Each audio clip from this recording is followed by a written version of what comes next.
Yo guys, welcome to my channel. Kenalin, nama aku Cio. Kalian bisa panggil aku dengan sebutan Mincio ya.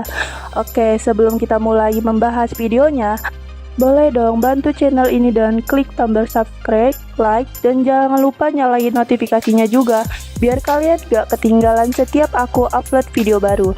Makasih banyak buat kalian yang udah nonton dan support terus channel ini. Mimin mau ngucapin makasih banyak buat kalian semua. Nah, di video kali ini kita bakal ngebahas alur cerita sang penjahat dari Akademi Iblis. Jadi nggak usah lama-lama lagi, langsung aja kita masuk ke videonya. Let's go! Di tengah cahaya yang menyilaukan dan tubuh yang melemah, dengan darah yang menetes dari bibirnya, seorang pria yang terluka parah mengatakan bahwa itu adalah mimpi yang indah. Aku ingin menghancurkannya dan melahap serta mengalahkan seorang pria berambut pirang. Namun di detik-detik tersebut, scene pun berpindah, menampilkan seorang pria berbaju biru yang sedang menyelesaikan seriesnya lalu berkata, "Dengan kematian villain terkuat di dunia, maka seriesku akan segera berakhir." Pria tersebut bernama Nam Wo Yun, seorang penulis novelis. Nah, karena namanya susah, kita panggil Oyun saja. Di scene tersebut terlihat Oyun terus mengetik di sebuah komputer miliknya. Tak lama setelah itu, dia pun telah selesai menulis sebuah seriesnya sambil berkata, "Yah, akhirnya aku bisa berhenti setelah besok." Kemudian di sisi lain terdengar suara ketukan pintu yang membuat Oyun bertanya-tanya, "Siapa yang bertamu di jam segini?" Dia pun berjalan perlahan ke arah pintu tersebut dan berkata, "Siapa itu?" Namun tidak ada jawaban dari luar, hanya suara ketukan pintu. Di saat dia mendekati pintu tersebut, tiba-tiba suara ketukannya pun menghilang. Dia pun menghiraukannya dan berkata, "Hah, ya ampun, lebih baik aku tidur saja," ucapnya sambil memegang lehernya yang terasa sangat pegal. Namun dari arah atas, dia pun melihat sebuah kertas.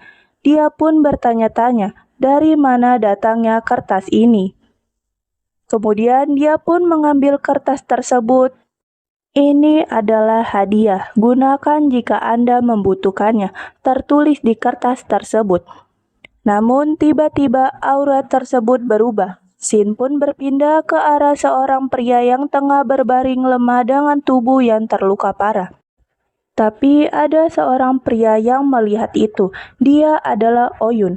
Oyun tampak kaget. Kemudian pria yang terbaring lemah itu pun berkata, "Jadi seperti ini caraku mati. Aku menghabiskan waktu dan usaha 10 tahun yang kuhabiskan untuk mempertajam pedangku, untuk membalaskan dendam kepada orang yang menghancurkan keluargaku. Tapi aku tetap gagal, meski aku tahu kau lebih mengerti daripada siapapun," ucap pria tersebut. Kemudian dia pun berdiri tegak tepat di hadapan Oyun. Oyun pun kaget, tidak tahu apa yang dikatakan pria tersebut. Kemudian pria tersebut pun menarik jiwa Oyun dan memindahkannya ke dalam tubuh Oyun dan berkata, "Tolong." Oyun pun berteriak. Pria tersebut pun berkata, "Lakukan itu untukku." Setelah kejadian itu, scene pun berpindah kepada seorang pria yang terbangun dari tidurnya karena dia merasa sangat pusing. Dia pun merasa aneh dengan pakaian yang ia kenakan itu. "Apa-apaan pakaian ini?" ucapnya. Dia pun berdiri ke arah cermin dan berkata, "Apa yang terjadi?" "Rambut merah mereka dan mulut yang licik. Saat aku melihat wajahku, mata sipit yang menyembunyikan emosi. Aku tahu bahwa tubuh ini, aku telah merasuki tubuh ini. Dia adalah Arsene Adel, villain terkuat di novelku. Adel merupakan keturunan Hell Demon. Keluarga Adel merupakan keturunan dengan darah campuran yang berasal dari demon. Berkat kekuatan yang mengalir dalam darahnya, mereka pernah menjadi keluarga terkuat di kekaisaran. Namun, keluarganya terpecah menjadi 6 keluarga. Keturunan dari keluarga Adele hanya tersisa dirinya, yaitu Arsène Adele. Itulah latar belakang Arsène Adele dan juga alasan mengapa dia menjadi villain. Setelah momen-momen itu, Oyun yang bertubuh Adele pun melihat kertas yang bersinar di atas kasur. "Apa itu?" tanyanya. Dia pun mendekati kertas tersebut dan berkata, "Ini adalah kertas yang tiba-tiba muncul di tempatku sebelum Adele menyeretku ke novel ini. Aku ingat, jika aku bisa menggunakan itu jika aku membutuhkan sesuatu." Kemudian, Oyun pun mengambil kertas tersebut. Dia pun kaget dengan apa yang ia lihat. Kertas itu kosong. Dia pun bertanya-tanya kemana perginya teks tadi.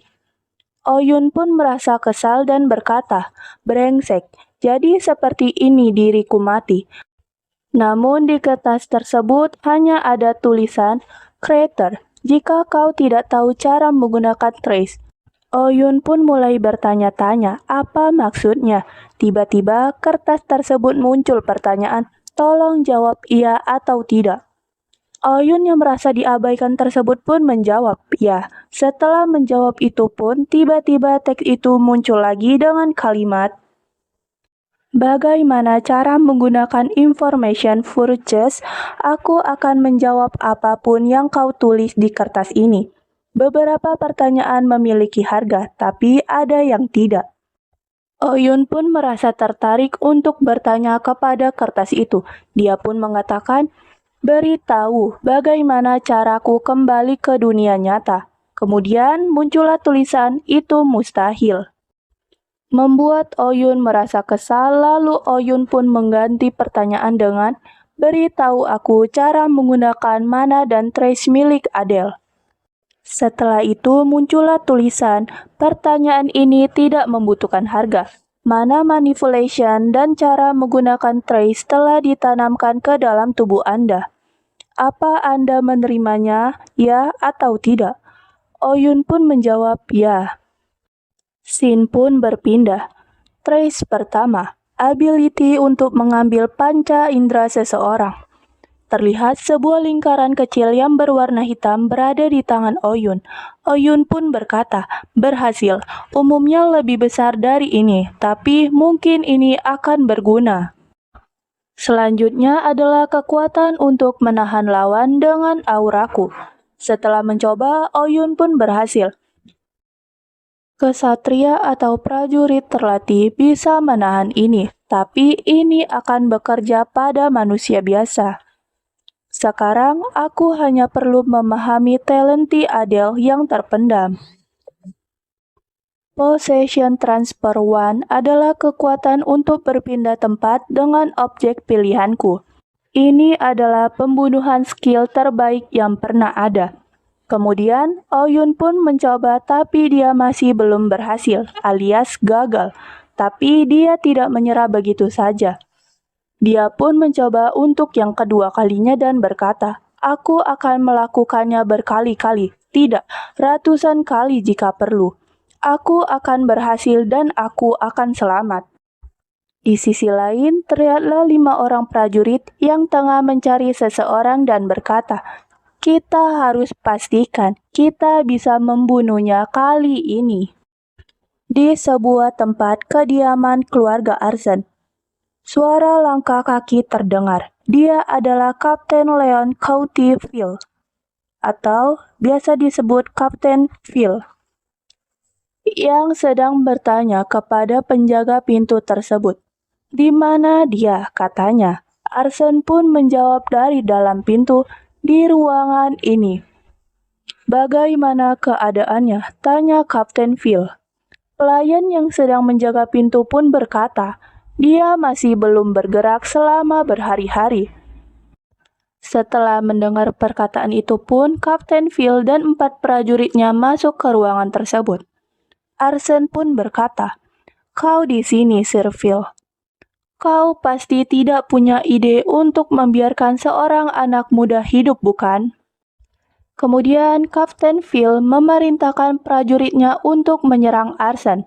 Saat salah satu prajuritnya menyerang Arsène, Dengan cepat, Arsene memegang sebuah pedang dan mengarahkannya ke leher prajurit tersebut.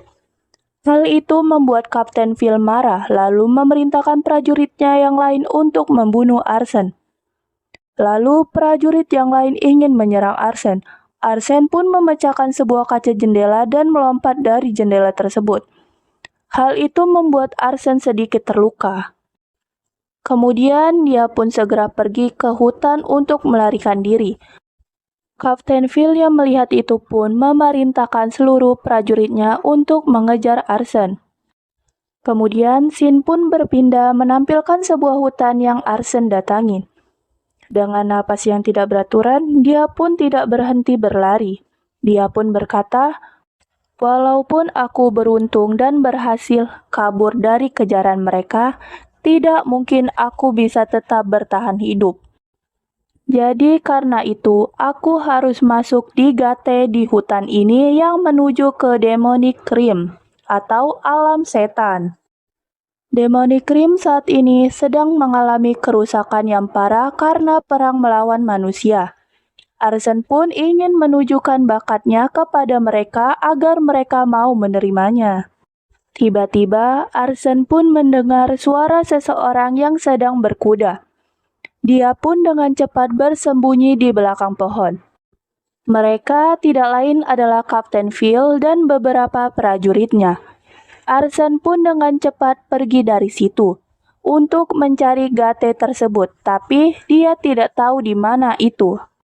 Saat dia perlahan pergi dari situ, tanpa sengaja dia menginjak salah satu ranting yang menimbulkan suara. Karena hal itu membuat Kapten Phil menemukannya. "Dasar bajingan licik, kau tidak akan bisa sembunyi selamanya," ucap Kapten Phil. Kemudian menyerang Arsene dengan sebuah pedang miliknya. Dengan kekuatan dan keberanian Arsene, dia pun lari sekuat tenaga. Sambil berkata di dalam hatinya, "Aku masih memiliki 1 atau 2 possession transfer lagi. Aku harus cepat menemukan gatenya." Arsene pun membuka sebuah kertas kemarin dan mulai menulis sebuah pertanyaan. Beritahu lokasi tepat gate yang menuju ke Demonic Realm di hutan Arsene ini. Setelah pertanyaan itu pun muncullah jawaban. Informasi itu adalah harga. Bayar dengan 100 gold coin atau sebuah artifak dan rank A atau di atasnya. Hal itu membuat Arsene kesal dan berkata, "Apa? Sialan. Mana mungkin aku memiliki barang seperti itu di saat seperti ini." Namun di saat seperti itu, Arsene pun diserang oleh seseorang sampai dia terjatuh.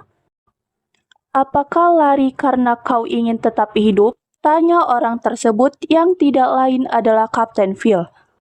Lalu Kapten Phil juga mengatakan, "Arsene Adel, hari ini kau akan mati di sini, entah kau mau atau tidak." Dengan bibir yang berlumuran darah, Arsene pun menjawab, "Jangan membuatku tertawa, aku tidak akan mati." Kemudian Arsene pun mengingat bahwa ia masih memiliki satu cara, entah itu akan membuatnya hidup atau mati. Lalu Arsene pun mengarahkan pedang ke depan sampai Kapten Phil berkata, "Apakah kau masih ingin mencoba untuk melawanku?" Dengan tangan yang bergemetaran memegang pedang, Arsene pun berkata, "Bisa-bisanya kalian orang-orang dewasa merasa paling terhormat, padahal sekarang sedang mencoba menangkap satu orang bocah. Dan bagaimana kalau kau ganti pekerjaan jadi pengasuh anak saja? Tapi pekerjaan itu mungkin akan sulit bagimu." Hal itu pun membuat Kapten Phil sangat marah. Dengan cepat, Kapten Phil pun menyerang Arsene dan berkata, "Akan kukirim kau tanpa rasa sakit, tapi sekarang aku akan menusuk jantungmu dengan pedang yang diberi oleh Count Leon ini." Lalu Kapten Phil mengarahkan pedang tersebut tepat ke arah jantungnya Arsene. Dengan cepat, Arsene pun mengeluarkan kertas tadi dan mengarahkannya kepada pedang milik Kapten Phil. Dan muncullah tulisan, "Terima kasih sudah membayar harganya. Nilainya lebih banyak dari yang aku butuhkan." memandu Anda menuju ke gate yang mengarah ke Demonic Rim di hutan Arsen. Kapten Phil pun kaget dengan apa yang ia lihat karena pedangnya tidak sedikit pun mengenai tubuhnya. Kemudian scene pun berpindah menampilkan sebuah cahaya yang sangat menyilaukan muncul dari arah samping Arsen. Arsen pun dengan cepat lari menuju cahaya tersebut dan meninggalkan Kapten Phil yang menyuruhnya untuk berhenti. Saat Arsen sudah dekat dengan cahaya tersebut, dia pun berkata, "Akhirnya ketemu juga." Tapi Kapten Phil tidak menyerah begitu saja. Dia pun mengambil sepotong kayu yang berukuran besar kemudian melemparkannya. Tapi terlambat karena Arsen sudah masuk ke dalam cahaya gate tersebut dan mengucapkan, "Sampai ketemu lagi, Sir Phil." "Dia telah masuk ke Demonic Rim," kata Kapten Phil. Di sebuah tempat yang sepi dan gelap, terlihatlah Arsen yang tengah duduk di sebuah batu sambil makan sesuatu. Setelah tersadar dari melewati gatenya, kini Arsen berada di sebuah ruang bawah tanah. Ruang bawah tanah ini dibuat oleh manusia dan diciptakan oleh seseorang. Tapi di sisi lain, terlihatlah Arsen yang tengah menyantap makanan tersebut pun sedikit heran dan berkata, "Mengapa ada dinding dan kasur dari batu di tempat seperti ini?" Scene pun berpindah menampilkan seekor serigala besar yang ada di depan Arsen. Kemudian Arsen pun berkata, "Belum lagi ada Beryl yang menangkis pelatih dari depan dan Town Guardian. Aku tidak tahu keluarga Highcrank mana yang membuatnya, tapi tempat ini dipenuhi dengan hal yang aneh." Arsen yang melihat Guardian itu pun mencoba keluar, tapi ia takut bakalan dihancurkan. Namun, saat masih melihat Guardian di depan, tiba-tiba kertas di sebelah Arsen pun bersinar dan muncullah tulisan, "Ini adalah one time. Anda akan menerima penalti. Anda tidak dapat menawarkan objek yang bukan milik Anda sebagai bayarannya." Saat sedang berbicara dengan kertas tersebut, Arsen pun melihat dinding yang terbuat dari batu itu tampak aneh karena dia memiliki cahaya berwarna biru sendiri. Kemudian Arsen pun mendekati batu tersebut dan menempelkan telapak tangannya ke batu itu. Namun batu itu pun menolak dan Arsen pun berkata, "Aku rasa itu fungsi yang menonaktifkan Barents." Setelah itu, Arsen pun tidak menyerah begitu saja. Dia masih mencari cara agar bisa keluar dari tempat itu. Tiba-tiba dia melihat sebuah batu yang tergeletak di bawah. Dia pun mengira bahwa batu tersebut jatuh dari Guardian itu. Kemudian dia pun memindahkan batu tersebut ke atas Guardian. Namun tiba-tiba Guardian itu pun bergerak dan mengeluarkan suara yang begitu mengerikan membuat Arsen kaget. Scene pun berpindah menampilkan sebuah kerajaan yang tampak sedikit misterius. Seorang pelayan tidak sengaja menumpahkan minuman membuat pelayan lain marah. Hal tersebut pun ikut dilihat oleh seseorang misterius. Dia adalah Demonic Rim Patriarch, keluarga Beres. Lalu dia pun berkata, "Situasi sedang sibuk. Mungkin karena sebentar lagi putriku mau melakukan race kepada Hidden Domain." Namun dia pun merasa bahwa itu adalah hal yang sulit, karena jika dia berhasil, maka dia akan menerima hak untuk memasuki Sultan. Itu karena putrinya memiliki misi untuk membalas dendam. Kemudian saat sedang bicara sendiri, tiba-tiba seorang pelayan masuk dengan tergesa-gesa. Dia pun menyampaikan bahwa ada masalah di dalam Hidden Domain. Pelayan tersebut pun berkata bahwa ada seseorang yang tak teridentifikasi di Hidden Domain. Patriarch pun menjawab, "Apakah identitasnya sudah diketahui?" Pelayan itu pun mengatakan bahwa dia hanya menyentuh fungsi yang hanya bisa Anda gunakan dari dalam. Tapi kami tidak tahu siapa orangnya. Patriark pun berpikir mungkin dia adalah disaman paksa melalui gate yang dibuat selama perang manusia demon. Kemudian Patriark pun mengatakan untuk tidak perlu khawatir karena dia juga akan mati. Dan Patriark pun memerintahkan pelayan tersebut untuk fokus mempersiapkan ujian untuk putrinya. Pelayan tersebut pun pergi dan meninggalkan ruangan itu. Patriark pun berpikir jika situasi berjalan dengan lancar, mungkin dia akan mendapatkan bidak yang bagus. Tapi itu jika dia tidak mati di Hidden Domain. Scene pun berpindah, terlihatlah Arsene yang hampir mati karena diterkam serigala tadi. Dia pun duduk di sebuah batu kemudian berkata, "Bahkan jika Berennya menghilang, akan jadi masalah jika aku keluar." Lalu dia pun ingat kalau itu terbuat dari batu. Kemudian dia pun mencoba menggunakan kekuatannya dan dia pun berhasil. Setelah itu dia pun mulai mencari pintu keluarnya. Namun tiba-tiba dia dihadang oleh belalang sembah yang berukuran cukup besar. Dia pun berpikir bahwa itu adalah misi di setiap stake. Lalu dia pun langsung menggunakan kekuatannya dan pergi meninggalkan belalang sembah tadi. Selama perjalanan itu pun Arsene melihat bahwa banyak bebatuan yang jatuh. Mungkin itu karena adanya possession transfer di wilayah jebakan. Sesampainya Arsene di sebuah pintu yang tiba-tiba terdengarlah suara, "Aku menyambutmu karena sudah mencapai akhir." Namun Arsene tidak mengerti. Dia pun mengatakan, apakah menyambut seorang penyusup? Lalu Arsene pun mendekati telinganya ke arah pintu tersebut, kemudian berkata, "Sepertinya itu ruangan bos. Apa ada orang di dalam sana?" Dia pun mengintip dan melihat sebuah monster yang sangat seram, Deltinite. Dia pun merasa bahwa itu mirip dengan Captain Phil. Setelah itu, Arsene pun pergi dan dia menemukan sebuah peti. Dia pun mengira bahwa itu adalah treasure box. Lalu dia pun berkata, "Ini lebih besar dari yang aku kira. Juga ada hiasan dengan naga hitam yang terukir di petinya." Tapi Arsene merasa bahwa dia pernah melihat hiasan naga hitam itu, tapi dia sedikit lupa. Kemudian dia pun ingat tentang naga hitam itu.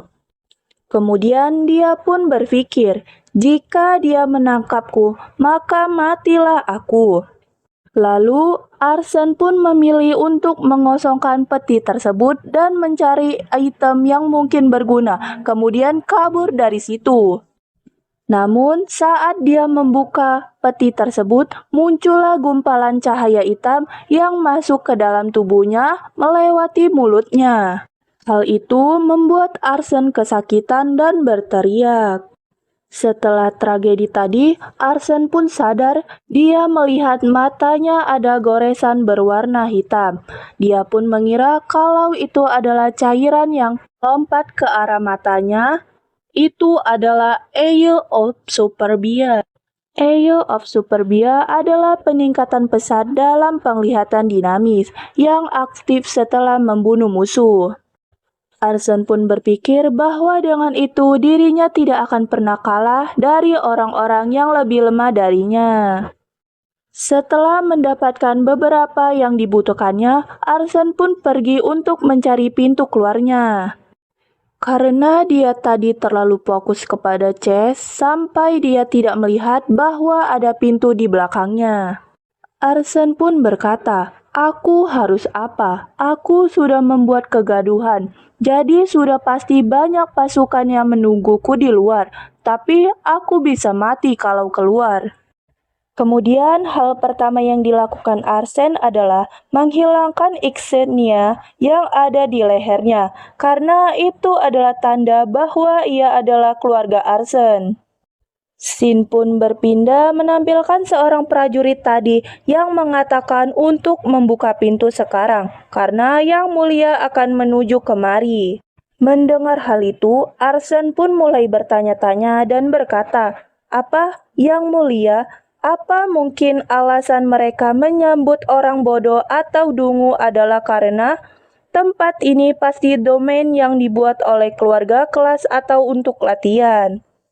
Karena penasaran, Arsen pun mulai menulis di kertas yang biasa ia bawa dan mulai bertanya, "Beritahu aku siapa kreator terdekat denganku saat ini."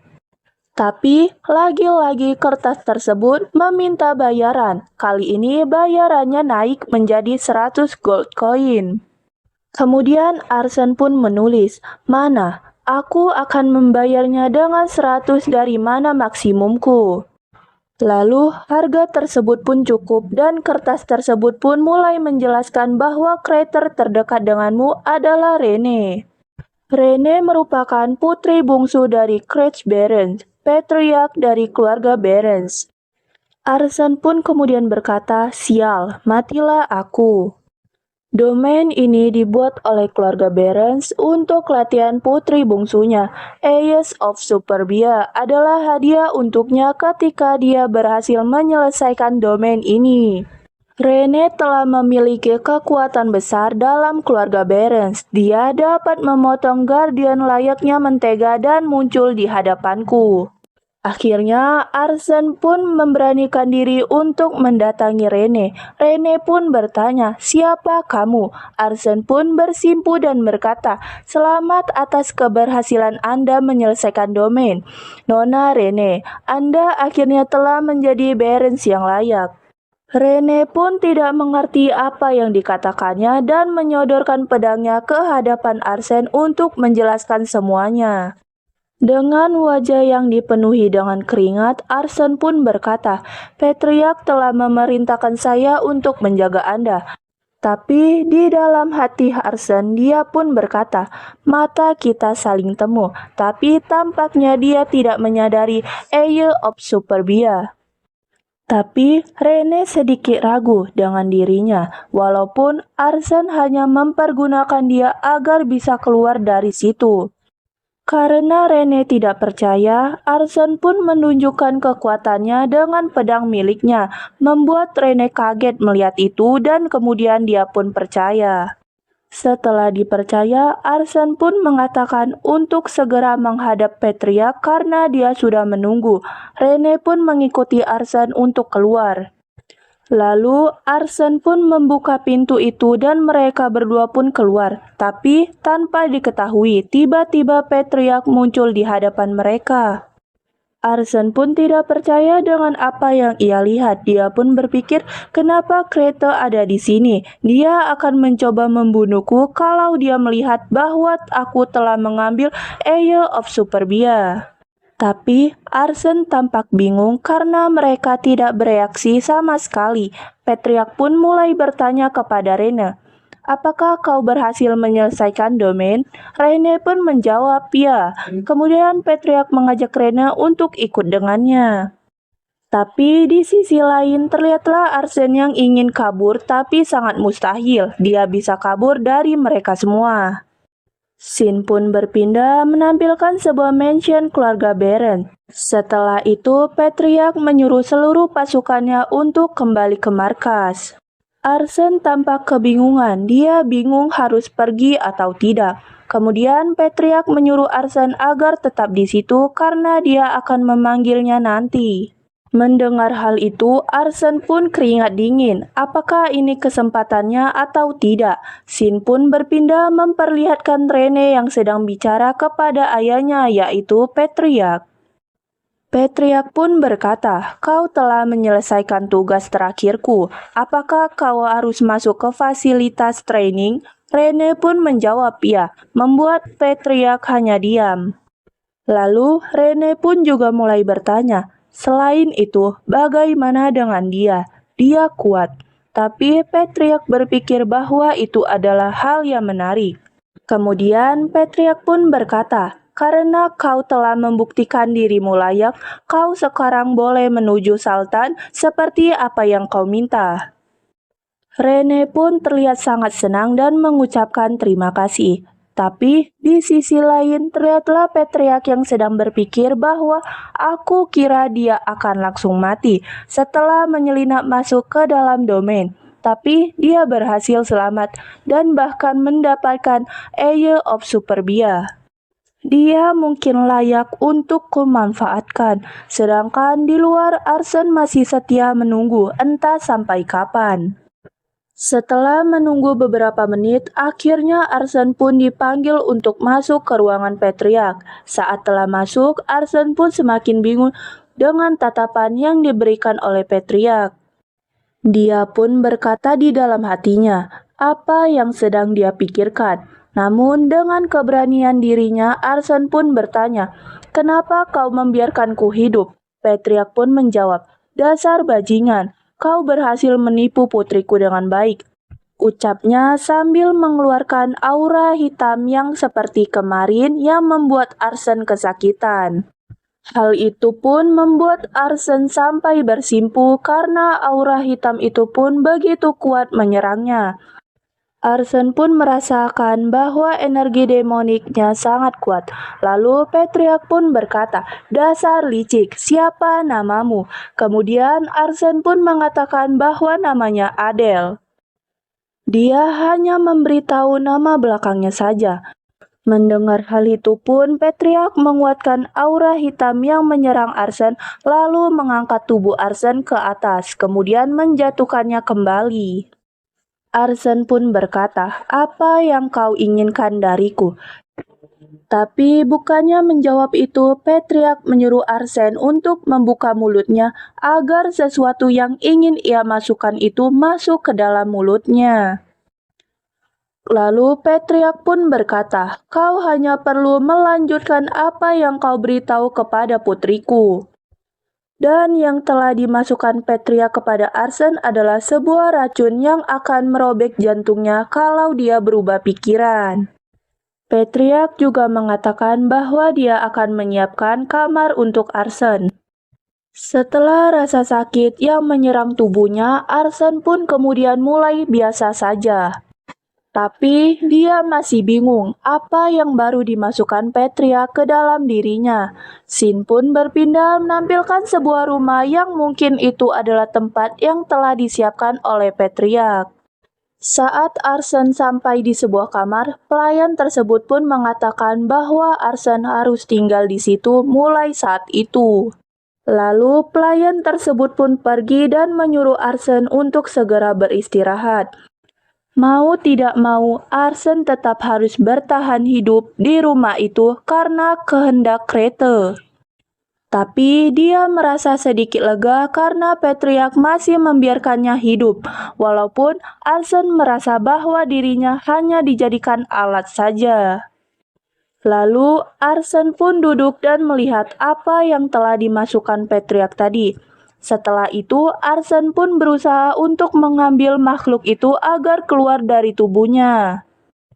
Arsene pun berhasil mengambil makhluk itu yang terlihat seperti naga kecil yang sedang tertidur. Walaupun itu bukan terlihat seperti makhluk hidup, melainkan seperti item, Arsene pun berkata, kalau aku gagal, maka semuanya akan jadi kacau. Tampaknya aku tidak bisa membunuhnya sekarang. Jadi apa yang harus kulakukan? Tapi tiba-tiba naga kecil itu pun bangun karena mana yang dia makan dari tubuh Arsene terputus dan membuat Arsene panik. Lalu dia memberikan cairan hitam yang ada di tangannya untuk makanannya. Tak lama setelah itu pun naga kecil itu tertidur dan Arsene juga ikut tidur di sampingnya. Kemudian Arsene pun melihat kertas yang berada tepat di atasnya. Arsene pun berkata, tapi dia melihat kalau possession transfer naik ke level 2, tapi jumlah manaku tetap menjadi masalah. Karena mana Arsene sangat rendah, dia bingung bagaimana caranya agar bisa menambah mananya. Tapi kemudian Arsene pun mengingat kalau dia masih punya satu metode lagi. Keesokan harinya, Arsene bertemu Rene. Tapi Rene masih tidak suka dengan keberadaan Arsene yang menjadi pengawalnya. Lalu mereka pun berjalan bersama, hanya saja Rene lebih duluan. Sejak Rene berusia lebih muda, kepribadiannya masih ceria, tapi setelah dia kehilangan ibu dan umat manusianya, dia langsung berubah. Oyun yang biasa kita sebut Arsen itu pun merasa iba melihatnya, padahal dia sendiri yang menulisnya. Saat mereka sedang berjalan bersama, ada seorang pelayan memanggil mereka dan memberitahu bahwa Patriark memanggil mereka berdua. Scene pun berpindah menampilkan sebuah ruangan yang dimana tempat itu adalah ruangan Patriark. Sesampainya di sana, Arsen tampak kebingungan. Alasan karena Patriark memanggil kita pasti soal ujian masuk Rene ke Salta, meski dia merasa bisa masuk akademi itu karena telah berhasil menyelesaikan domainnya. Patriark pun kemudian berkata, Krete tidak mengizinkan ini. Salta bukanlah tempat yang mudah. Dengan kemampuanmu, kau akan mati dengan cepat. Dan kau juga tidak akan bisa membalaskan dendam atas kematian ibumu. Di sisi lain, terlihatlah Rene yang tampak kecewa mendengar hal itu. Tapi kemudian Patriark mengatakan bahwa dirinya boleh pergi kalau Adele ikut dengannya. Namun, Rene mengatakan tidak dengan gelengan kepalanya. Salta yaitu Akademi Demonic Cream, di mana semua anak Demonic Cream berbakat berkumpul. Lokasi itu paling buruk karena kau bisa mati kapan saja. Rene pun berkata, aku tidak paham kenapa dia memaksa ingin masuk ke dalam akademi itu. Arsen pun kemudian berkata, tidak mungkin itu tempat terbaik bagiku untuk mengumpulkan pasukan. Aku tahu insiden terbesar adalah Imperial School dan Salta. Lalu Arsen pun meminta satu permintaan karena dia tidak ingin diseret ke sana. Arsen pun mengatakan permintaannya yaitu, aku meminta soal mana. Patriark pun sedikit tersenyum lalu berkata, kukira kau ingin aku melepaskan itu. Arsen pun tampak panik karena dia takut ketahuan soal naga kecil yang berhasil ia keluarkan. Kemudian Patriark pun berkata, dasar bajingan arongan. Ya, itu bukan permintaan sulit, jadi aku akan mendengarkanmu. Dan setelah itu Patriark pun menyuruh Rene untuk pergi meninggalkan mereka berdua. Arsen pun kemudian gugup sambil berpikir, apa dia sebegitu tidak inginnya pergi bersamaku? Arsen pun berkata, apa yang akan dia berikan padaku? Mana Eliezer atau artefak? Lalu Patriark pun mengatakan bahwa harta ini bisa memicu reaksi tertentu pada anggota keluargaku. Jadi, aku mengirim Rene untuk pergi. Arsen pun tidak mengerti apa yang dimaksudnya. Dan kemudian Patriark pun melanjutkan perkataannya. Aku tahu jumlah manamu sangat sedikit.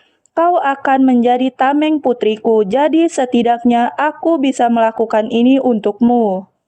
Scene pun berpindah menampilkan Patriark yang berdiri kemudian mengeluarkan kekuatannya dan menyuruh Arsen mendekat sambil mengatakan bahwa dia akan memberikan teknik kultivasi mana keluarga Berens padanya. Arsen pun tampak kaget dan tidak percaya tentang teknik kultivasi itu. Wahai Demon God, berikan pelayanan Anda kejernihan akan alur di antara kekacauan. Turunkan kepada kami ujian yang adil dan jangan biarkan ribuan demon kelaparan. Ucap Patriark yang sedang memberikan teknik kultivasi kepada Arsen. Lalu Patriark melanjutkan perkataannya. Orang biasa akan kehilangan kewarasan mereka setelah mendengar senandung itu. Kau adalah orang yang menarik. Kemudian Patriark pun menjelaskan bahwa dengan teknik kultivasi itu, maka mana akan diberikan langsung oleh sang Demon God. Patriark juga mengatakan kalau sepertinya keluarga Adele memiliki hubungan dengan Seven Deadly Sin. Namun Arsen hanya mengucapkan maaf. Patriark pun berkata, tapi sekarang setelah aku menanamkan racun cacing di dalam tubuhmu, tidak penting lagi jika kau seorang mata-mata. Arsen pun terlihat sedikit panik karena dia tidak ingat membuat latar bahwa keluarga Adele memiliki hubungan dengan Seven Deadly Sins. Setelah itu pun Patriarch menyuruh Arsen untuk pergi. Kemudian Arsen pun pergi di sebuah hutan di mana ia akan latihan di situ. Lalu Arsen pun duduk dengan tenang dan fokus. Tak lama setelah itu, aura Arsen pun berubah. Arsen pun mengatakan, "Wahai Demon God, begitu aku menerima energi demonik dari Demon God, aku tidak bisa menggunakan mana manusia lagi." Dan tiba-tiba muncullah sesosok di depan Arsen dengan mata merah. Melihat itu, Arsen pun kaget. Sosok itu pun mengatakan, "Aku tidak merasa kau mewarisi darah anak itu. Sepertinya kau mewarisi darah pengkhianat." Tapi kemudian Arsen pun bertanya, "Apakah Anda adalah sang Demon God?" Sosok itu pun mengatakan ya. Lalu Arsen pun bertanya lagi, "Apakah Anda berencana untuk membunuh saya?" Namun sang Demon God mengatakan bahwa jika dia pasti sudah meninggal sekarang. Tapi entah kenapa sang Demon God tidak ingin membunuhnya. Demon God juga mengatakan bahwa dia seperti merasakan memiliki ikatan darah kekeluargaan dengan Arsen, dan dia juga mengatakan bahwa dia akan memberi tanda kepada Arsen karena menempuh jalan sama sepertinya. Mendengar hal itu pun membuat Arsen lagi-lagi kaget. Terlihatlah kalau sang Demon God memasukkan sebuah kekuatannya kepada Arsen. Arsen pun berkata, "Aku sudah meminjam kekuatan dari Demon God. Aku rasa aku baru saja mendapatkan 3 nyawa tambahan dengan tanda ini." Tanda itu adalah tato dan sebentar lagi seluruh tubuhnya akan dipenuhi tato. Namun tiba-tiba ada seseorang di balik pohon yang sedang melihat Arsen di situ. Arsen pun sadar dan melihat itu. Itu adalah Rene. Hal itu pun membuat Arsen panik. "Apakah dia mendengar pembicaraanku?" ucapnya. Rene hanya mengatakan pendeta gelap. Di sisi lain, terlihatlah Arsen yang tengah melihat kertas miliknya. Dia pun tidak percaya mana yang dimilikinya meningkat 3 kali lipat dalam waktu yang singkat. Lalu kemudian Arsen pun berhayal bahwa mungkin dia bisa melampaui pewaris keluarga di dunia manusia. Tapi di sisi lain, terlihatlah Rene yang sangat fokus dengan latihannya. Arsen pun tiba-tiba kepikiran mengapa dia berlatih di depan rumahku. Kemudian Arsen pun memanggil Rene. "Permisi Nona," katanya. Rene yang mendengar itu pun langsung menundukkan sedikit kepalanya dan berkata, "Iya." Arsen pun sedikit merasa lega karena Rene tidak menghindarinya seperti dulu. Arsen pun merasa sepertinya Rene salah paham kalau dia adalah seorang pendeta. Tapi hal itu tidak membuat Arsen bingung karena itu adalah hal yang masuk akal karena hanya pendeta gelap saja yang bisa berkomunikasi dengan Demon God di dunia ini. Tapi dia sedikit takut kalau Rene memperlakukan dirinya seperti seorang atasan, maka rumor buruk akan menyebar di keluarganya. Kemudian Arsen pun menyuruh Rene untuk memperlakukan dirinya seperti biasa saja. Rene pun tampak ragu. Tapi Arsen terus menyuruh Rene untuk bersikap senyamannya saja. Mendengar hal itu pun Rene kemudian menyuruhnya untuk mengambilkan air untuknya. Arsen pun tidak menyangka dengan apa yang dikatakan Rene. Rene pun mengatakan, "Kau menyuruhku untuk bersikap senyamanku. Aku lelah dan haus setelah berlatih." Arsen pun berkata, "Memang sesuai dengan keluarga kebanggaan." Dia merubah sikapnya dengan cepat. Mendengar itu pun Rene menyuruhnya cepat untuk mengambilkan airnya. Setelah itu pun Arsen mengambilkan air untuknya. Rene pun duduk di sebuah pohon yang sudah dipotong sambil minum sebuah minuman. Tapi di sisi lain, terlihatlah Arsene yang sedikit cemas karena Rene tidak membiarkannya untuk sendiri, karena dia harus bergegas menaklukkan domain itu. Arsene pun berpikir bahwa dia sudah tidak memiliki waktu, karena dia harus bergerak sekarang sebelum karakter utama menyeberangi demonic rim sebelum dirinya. Dia pun membutuhkan harta karun itu agar bisa bertahan di Sultan. Kemudian Arsene pun memberanikan diri untuk mengatakan, "Nona, bagaimana persiapan Anda untuk memasuki Sultan?" Mendengar hal itu pun membuat Rene sedikit heran dan berkata, "Kenapa tiba-tiba kau bertanya hal itu?" Lalu Arsene pun mengatakan bahwa dia khawatir karena Rene akan menghadapi banyak manusia jahat di sana. Rene pun mengatakan kalau dirinya sudah mengemas seluruh barang yang dibutuhkannya. Lagi-lagi Arsene bertanya pertanyaan yang sama. Dia ingin membuat Rene sedikit ragu. Lalu Rene pun merasa bahwa ada hal yang lain yang dimaksudnya. Rene pun berkata, "Apa yang mau kau katakan? Langsung saja ke intinya." Tapi Arsene masih tidak mau jujur dan berkata, "Saya hanya mengatakan karena saya khawatir dengan Anda, karena saya pengawal Anda." Kemudian terlihatlah Rene yang masih tidak percaya dengan Arsene. Lalu Rene pun berkata, "Apa kau muak denganku?" Mendengar itu pun membuat Arsene panik. Kemudian Arsene pun berkata, "Sebenarnya saya dengar kalau ada domain di sekitar sini. Jadi saya berencana untuk menaklukkannya." Arsene juga mengatakan agar Rene mengerti bahwa ini demi keselamatannya. Rene pun tampak berpikir, kemudian dia pun berkata, "Sekarang aku ingat apa yang sudah aku lupakan." Arsene pun menjawab, "Lalu bagaimana kalau sekarang Anda kembali dan pemanasan?" Rene pun mulai memasukkan pedang miliknya sambil berkata, "Apa maksud Anda? Aku belum pemanasan." Setelah itu, Rene pun mengatakan bahwa dirinya akan ikut dengan Arsene. Terlihat Arsene yang sedikit panik dan tidak percaya dengan apa yang dikatakan Rene. Arsene pun ingin mencegah, tapi Rene menyuruhnya untuk cepat pergi. "Di mana domain itu?" tanya Rene. Scene pun berpindah menampilkan sebuah rumah yang tampak sedikit misterius. Itu adalah wilayah yang tidak pernah mati. Tempat yang sebelumnya dikuasai oleh necromancer, tapi sekarang penuh dengan prajurit lapangan putih setelah para necromancer dihabisi saat perang manusia demon. Kemudian Rene pun mengatakan bahwa dirinya tahu tempat itu, jadi itu cukup mengganggunya. "Aku rasa setidaknya adalah domain tingkat tengah atas."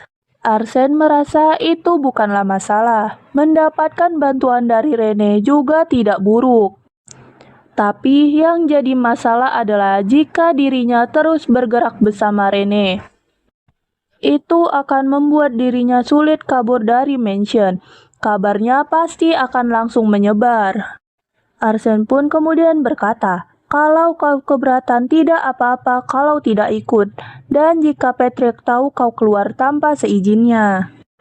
Mendengar hal itu pun, Rene langsung menjawab bahwa itu bukanlah masalah, karena dia tahu ada jalan keluar rahasia. Setelah itu pun, terlihatlah Arsene dan Rene yang telah menemukan jalan rahasia itu yang terlihat tampak kecil. Kemudian Arsene pun berkata, "Sepertinya kau sangat familiar dengan tempat ini." Namun, Rene tidak menjawabnya sama sekali. Arsene pun merasa bahwa mungkin Rene sering menyelinap lewat situ. Lalu Rene pun mengatakan untuk segera pergi sebelum ada yang melihatnya. Kemudian mereka pun sampai di sebuah gunung yang banyak sekali asap. Di tengah-tengah perjalanan, Arsene yang terlihat kelelahan pun berkata, "Seberapa jauh lagi kita harus berjalan?" Kemudian Rene pun tampak kebingungan, lalu Arsene pun mengatakan bahwa dirinya tidak punya alasan untuk pergi. Jadi dia tidak mencari tahu tentang lingkungan sekitar. Mendengar hal itu pun, Rene mengatakan bahwa mereka akan segera sampai. Dan tidak lama kemudian mereka pun sudah hampir sampai dan tiba-tiba Rene tidak sengaja menendang sebuah batu kecil. Arsene pun melihat sekitar dan merasa bahwa mereka telah sampai. Di sisi lain, terlihatlah sebuah bangunan yang hampir roboh. Rene pun berkata, "Dasar Son of Cerberus." Arsene pun tanpa berpikir karena apapun yang terjadi dia harus menyembunyikan fakta kepada Rene bahwa dia adalah keturunan Arsene. Lalu Arsene pun mengatakan bahwa mereka bisa masuk dengan menggali di sekitar sini. Setelah itu, mereka pun menemukan sebuah batu berukuran besar yang terbentuk seperti lingkaran. Di bawah batu tersebut pun terdapat prajurit dengan daging busuk yang melindungi wilayah. Kemudian mereka pun membuka batu tersebut dan terlihat bahwa Rene yang ingin masuk duluan.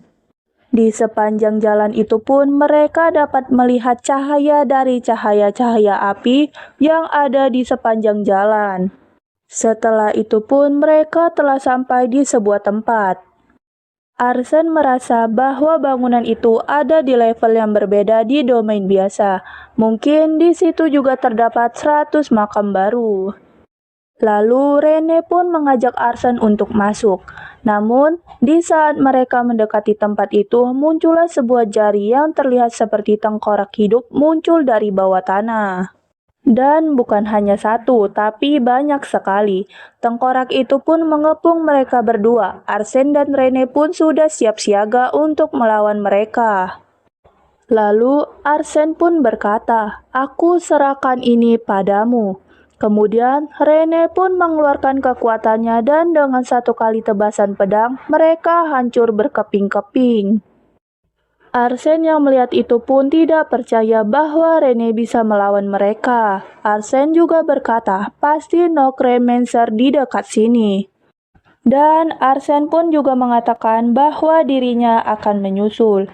Di saat Rene melangkah maju, terlihatlah tulang yang berserakan tadi pun kembali bersatu. Rene kaget melihat itu. Dia tidak menyangka bahwa mereka akan hidup lagi. Kemudian muncullah salah satu tengkorak lain yang mungkin bisa dibilang bosnya. Dia juga mengatakan, "Kalian ini berani sekali datang ke tempat ini. Bunuh para penyusup ini," ucapnya. Sambil memegang sebuah bola yang mungkin itu adalah barang yang dicari oleh Arsene dan Rene. Rene pun bingung harus bagaimana karena mereka terus hidup kembali. Lalu Arsene pun mengatakan bahwa itu karena caster yang ada di tangannya. Arsene juga mengatakan jangan berhenti dan terus maju. Hal itu membuat Rene tidak percaya dengan apa yang dikatakannya. Setelah itu pun mereka terus menyerang tengkorak itu walaupun mereka akan terus hidup lagi. Arsene pun juga mengatakan kepada Rene kalau dia ada cara sendiri untuk melawan itu. Kemudian terlihatlah Rene yang berlari dengan membawa pedangnya untuk menyerang seorang bos tadi. Bos tengkorak tadi pun panik dan menyuruh seluruh anggotanya untuk menghentikan mereka. "Kita hanya perlu membunuhnya," teriak Arsene. "Ini semua akan hancur kalau mereka menghancurkan orbi yang dipegang itu." Dan Arsene pun bisa menggunakan kemampuan baru dari Possession Transfer 2. Di sisi lain, terlihatlah Rene yang dihadang oleh dua tengkorak raksasa yang begitu besar. Membuat Arsene panik dan berteriak untuk memanggilnya. Namun, Rene tidak mendengarnya dan menyerang dengan pedang miliknya. Kemudian, Arsene pun berlari ke arah Rene, bos tengkorak tadi yang membawa bola itu. Lalu Arsene pun menggunakan kemampuan barunya yaitu Possession Transfer 2 yang dapat menukar objek dengan objek lain. Dan Arsene pun berhasil mengambil bola tersebut dari tangannya. Kemudian Arsene pun memecahkannya. Para tengkorak yang sudah terpecah tadi pun masuk kembali ke dalam tanah. Arsene pun mengatakan kepada Rene bahwa mereka telah berhasil, tapi Arsene mendengar suara berterima kasih. Namun, Arsen pun tampak heran dan berkata, segala tragedi yang terjadi di sini karena aku yang menulisnya. Jadi beristirahatlah dengan tenang. Setelah itu pun, Rene memanggilnya dan mengatakan apakah masih ada hal lain yang perlu dilakukan. Arsen pun berkata, ini saatnya kita mendapatkan hadiahnya. Terlihatlah sebuah peti yang tertutup rapi. Akhirnya aku akan mendapatkan item yang aku butuhkan. Fang of Darkness, bilah pisau yang terbuat dari baja hitam yang berasal dari Demon Rim. Pisau ini dapat merubah Darkness menjadi mana serta meningkatkan ketajaman dan kecepatan dalam kegelapan. Dan barang yang satu lagi adalah internal full mood, yaitu cincin artefak yang dapat menyerap mana kepekaan dengan cahaya rembulan. Arsen pun memegang sebuah pisau tersebut sambil berkata, dengan ini, aku jadi bisa menggunakan Trade Darkness-ku sepenuhnya. Lalu, Arsen pun mengambil barang yang satu lagi, yaitu cincin. Dia pun bingung harus diberikan kepada siapa karena dia tidak terlalu membutuhkan cincin itu. Kemudian Arsen pun menawarkannya pada Rene. Bagaimana kalau Anda yang ambil cincinnya, Nona Rene? Saya yang akan ambil bilah pisaunya, ucap Arsen. Lalu Rene pun menyetujui itu dan Arsen langsung memasangkan cincin itu ke jari Rene, membuat Rene tampak terkejut. Tapi hal itu membuat Arsen sedikit heran karena Rene bereaksi seperti itu. Dia juga berpikir bahwa mungkin Demon juga memiliki arti dalam memasangkan cincin. Bagaimana cincinnya, Nona? Tanya Arsen. Kemudian Rene pun melihat cincin itu dan berkata, ini luar biasa. Arsen pun merasa sedikit lega karena Rene menyukainya. Setelah itu, Arsen pun mengambil seluruh koin gold tersebut dan tiba-tiba sebuah pedang muncul di hadapannya. Ya, itu adalah ular Rene.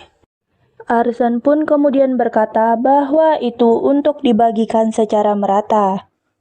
Setelah mereka menyelesaikan domain, mereka pun kembali ke mansion. Mereka pun berhasil pulang sebelum jam makan malam. Dan setelah sebulan, Arsen pun melihat kertas miliknya. Dia pun tidak menyangka bahwa dirinya telah membuat kemajuan yang cukup memuaskan, karena mananya hampir menuju 1300, sekitar dengan rank tengah di Demon Rim. Beberapa hari kemudian, Krete memanggil Rene dan juga Arsen dan mengatakan, sudah saatnya bagi kalian untuk memasuki Sultan.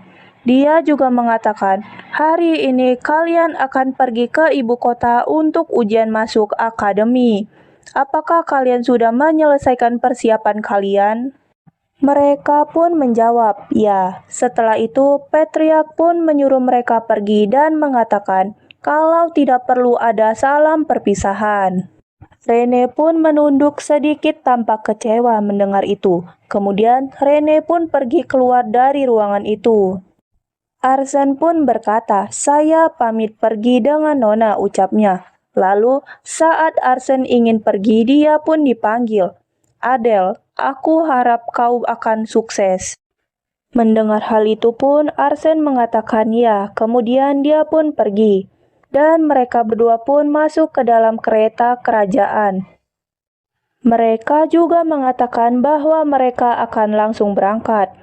Patriark pun melihat itu dari jendela, tapi Arsen melihat itu dan merasa aneh. Padahal dia bilang takkan mengucapkan salam perpisahan kepada kami. Tapi kurasa bahkan Demon juga memiliki perasaan yang sama kepada anak mereka. Lalu Arsen pun mulai merasa khawatir akan masa depannya.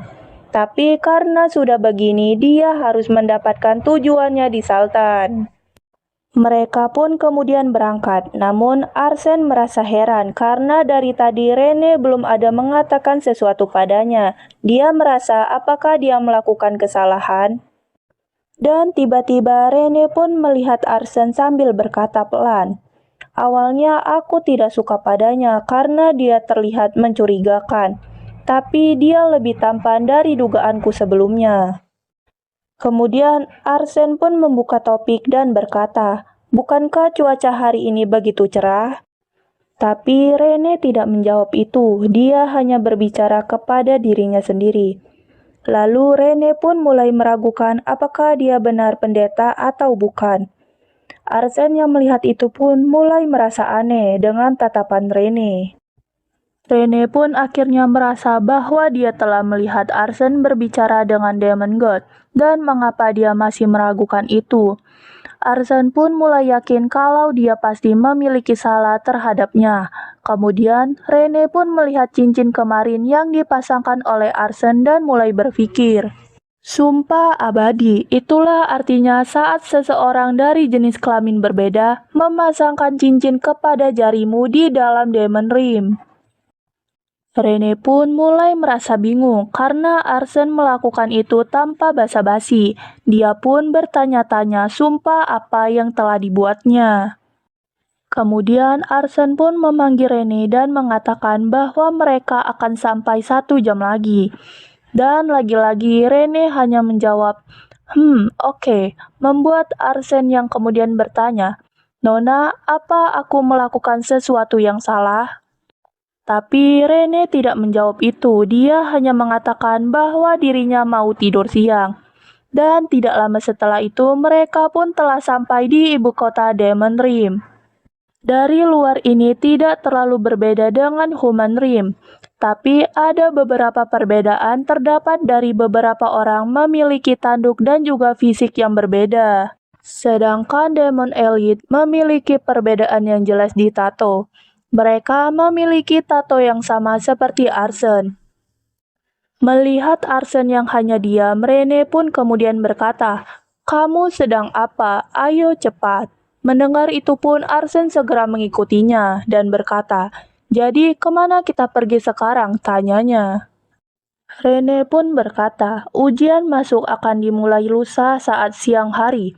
Kita harus mendaftar sebelum itu." Kemudian Arsen yang mendengar itu pun mengajak Rene untuk berkeliling ibu kota sebelum dia akan ujian. Karena Arsen terus berbicara, Rene pun menyuruhnya untuk cepat karena mereka tidak punya banyak waktu. Di sepanjang jalan, Arsen tampak bingung karena di cerita latar belakang mengatakan bahwa Rene belum pernah keluar rumah lagi setelah kematian ibunya. Setelah itu, mereka pun terus berjalan. Terlihat Arsen yang tidak menyangka bahwa Sultan memiliki ukuran 3 kali lipat dari ukuran universitas biasa. Setelah itu, Rene pun mendaftarkan dirinya dan Rene pun berhasil mendaftar di situ. Sekarang giliran Arsen. Arsen pun berkata, "Kami datang untuk mendaftar ujian masuk."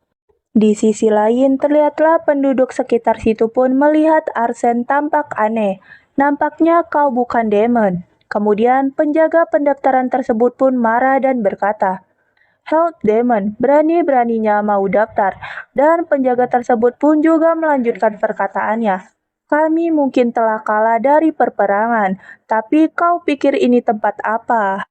Mendengar itu pun membuat Arsen panik dan berkata, "Aku bisa melihat masa depan yang suram."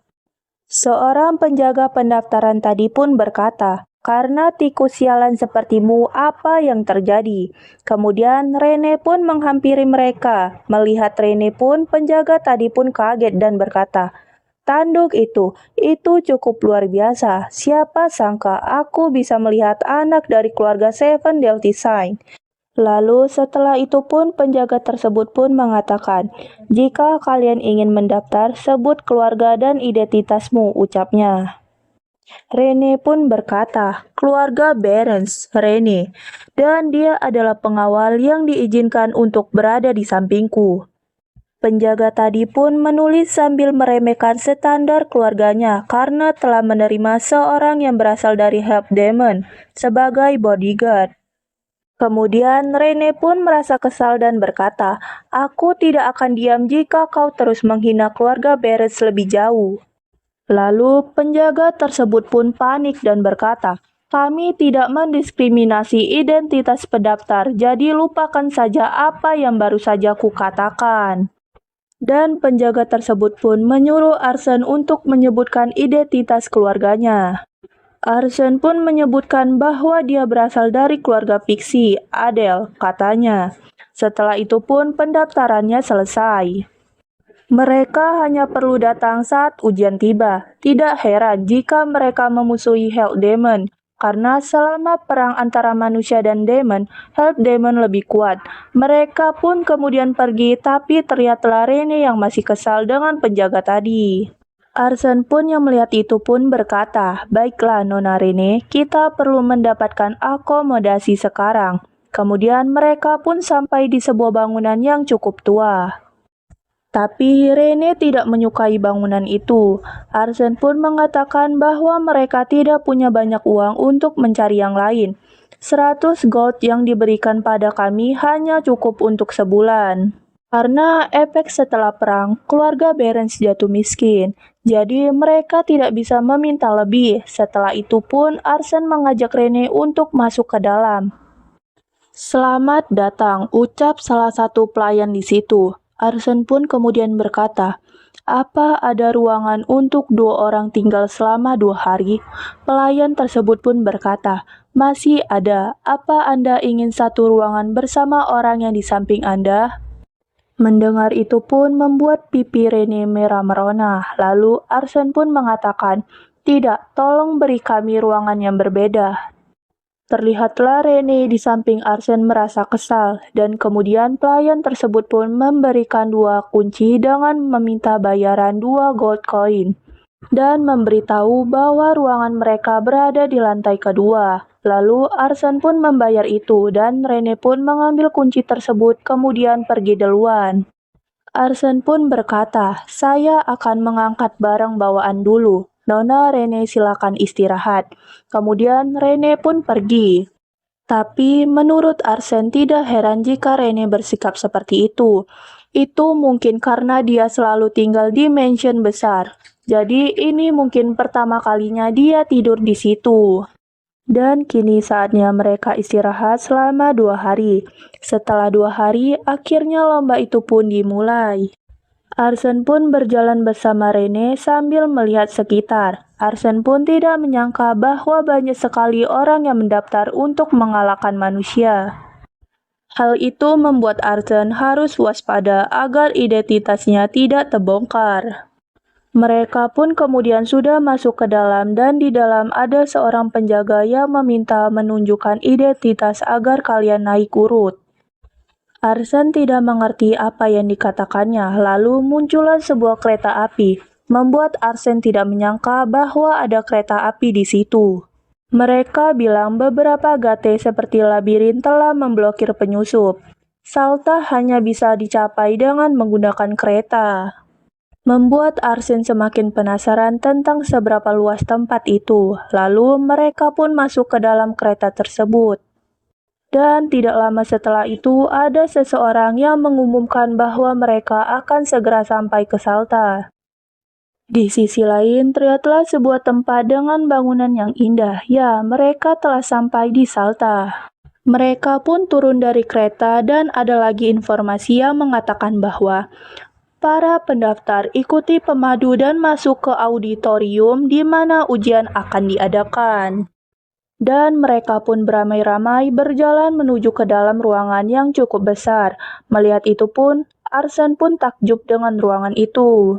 Lalu, Arsene pun semakin penasaran, ada banyak demon muda di sini. Tapi, apakah ada pewaris dari keluarga Seven Deadly Sins di tempat ini? Kemudian, Arsene pun melihat 2 orang yang tidak terlihat seperti murid, melainkan seperti seorang instruktur. Arsene pun kemudian berkata, "Mungkin jika aku memberikan kesan yang baik, hidup di sini akan menjadi lebih mudah," ucapnya. Dan di saat mereka semua tengah berkumpul, tiba-tiba terdengar suara dari arah pintu. Membuat mereka kaget, dan cahaya di sekitar situ pun berbeda dari yang tadi. Padahal tadi siang hari, tapi ini seperti semacam efek magic. Mereka pun bingung dengan ujian apa yang akan diadakan. Dan banyak sekali orang yang panik melihat itu. Kemudian ada seseorang yang mengatakan diam.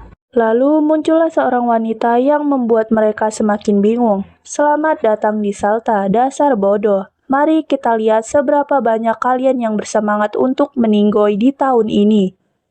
Arsene pun berkata di dalam hatinya, tak kusangka suaranya saja sudah membawa tekanan sebesar ini. Dan kemudian wanita itu pun tertawa dan berkata, cukup basa-basinya, mari kita mulai ujian masuknya.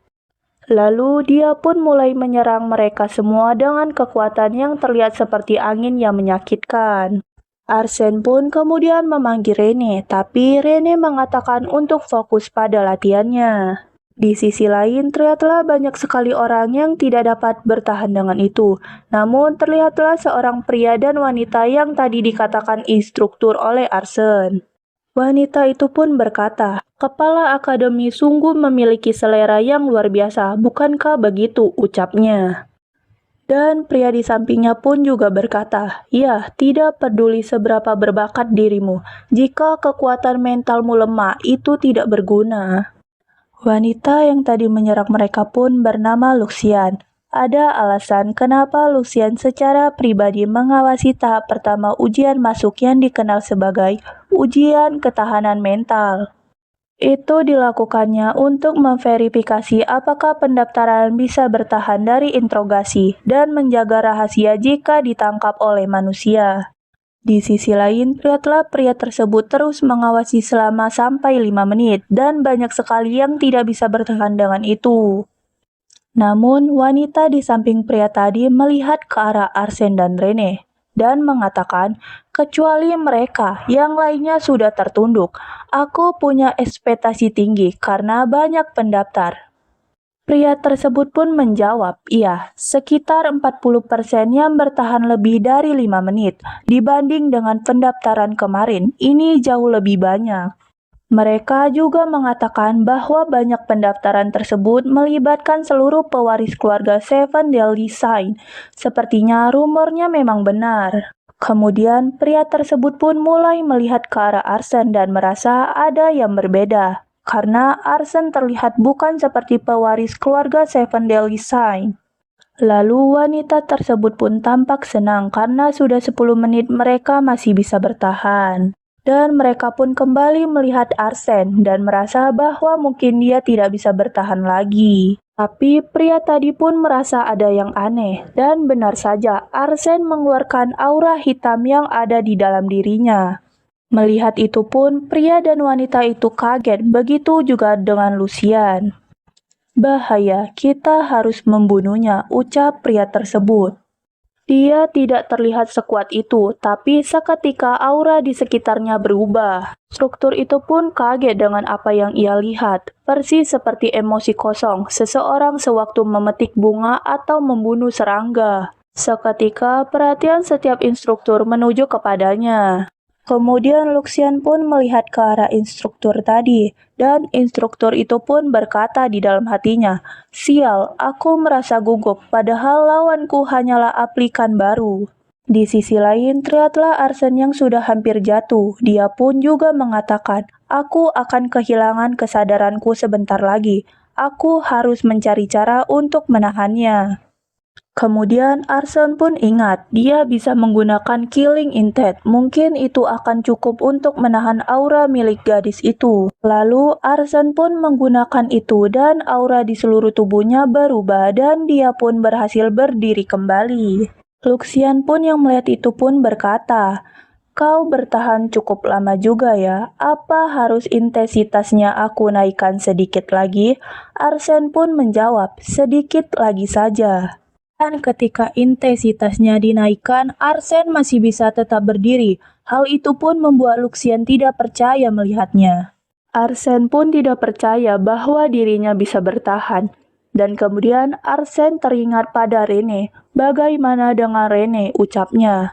Arsene pun melihat ke arah Rene dan ternyata Rene pun masih bertahan. Bukan saja Rene, melainkan ahli waris dari Seven Deadly Sins juga bertahan dengan baik. Mereka pun ada ahli waris Elfi yaitu Baltan, ahli waris Lutz Prones, ahli waris Glutini Samuel, ahli waris Salty Aron, dan ahli waris Great Guar. Beberapa karakter memang dibuat dengan affection asli, tapi mereka semua ditakdirkan untuk dibunuh oleh parti karakter utama. 6 dari mereka termasuk Rene. Arsene pun kemudian kaget melihat seseorang. Rambut putih panjang, mata merah dan mahkota duri coklat. Tidak salah lagi, itu adalah villain terkuat Demonic Cream di masa depan.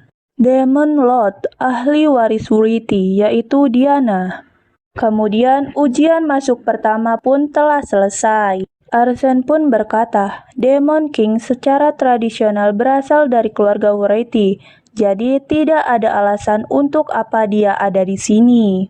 Penerus Demon Lord datang ke Salta sebagai Afrikan. Apa telah terjadi sesuatu di luar pengetahuanku, ucap Arsene. Di sisi lain, banyak sekali orang yang kecewa karena mereka gagal. Banyak mereka yang gagal protes ujian macam apa ini. Kau tahu siapa ayahku? Jangan berani sentuh aku. Itulah ucapan mereka yang telah gagal. Lalu, instruktur itu pun memegang kepala seorang anak muda itu dan berkata, "Aku takkan peduli dengan apa pekerjaan ayahmu, mengerti?" Lalu, anak muda tadi pun kesakitan kemudian terjatuh. Instruktur tersebut pun kembali berkata, "Jangan membuatku mengatakannya lagi. Kalian yang bahkan tidak bisa bertahan selama 5 menit di ujian pertama tidak perlu ada di sini. Kalian yang telah gugur dipersilakan pulang." Kemudian gerbangnya pun ditutup. Di sisi lain, terlihatlah Arsene yang sangat senang karena dia bisa lulus. Dan Arsene pun melihat ke arah Luxian dan berkata, "Kalau dipikir-pikir gadis itu kepala Akademi Sultan. Aku tahu, aku pernah melihatnya dari mana. Dia salah satu orang terkuat di dalam Demonic Cream, walaupun tubuhnya semungil itu.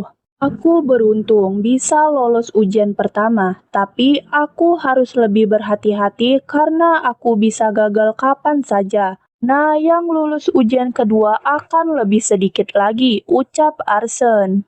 Pun tiba-tiba Arsene mendengar bisikan-bisikan peserta lain yang membicarakan Rene. Mendengar itu pun, Arsene merasa bahwa Rene nampaknya sedang populer. Itu masuk akal karena mereka adalah ahli waris dari Seven Deadly Sins. Tapi kemudian Arsene pun tampak kecewa karena tidak ada yang memperhatikan dirinya. Lalu Rene pun menghampiri Arsene kemudian berkata, "Kamu lulus juga, Adele," ucapnya.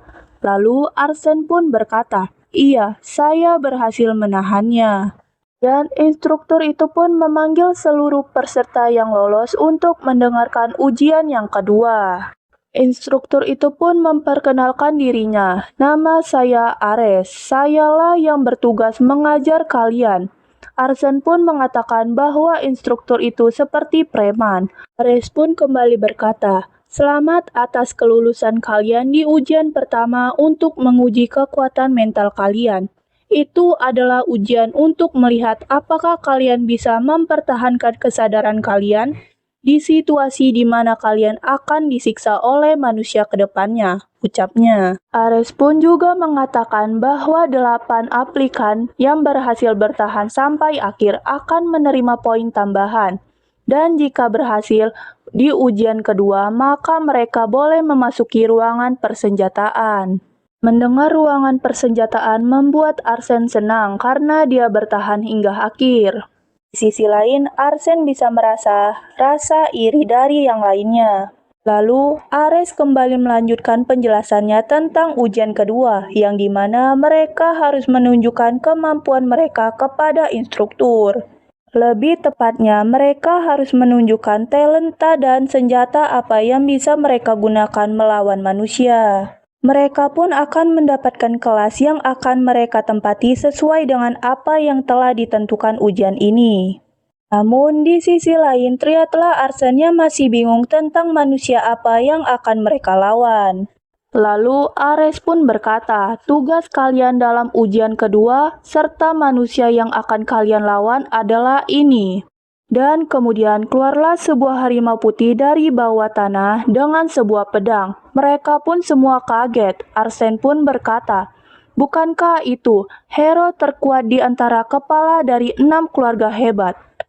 Ninel Cell. Dan segitu dulu cerita untuk kali ini. Oh ya, kalau kalian suka jangan lupa like, comment, and share ke teman-teman kalian ya. Sampai ketemu lagi di video selanjutnya. Sayonara.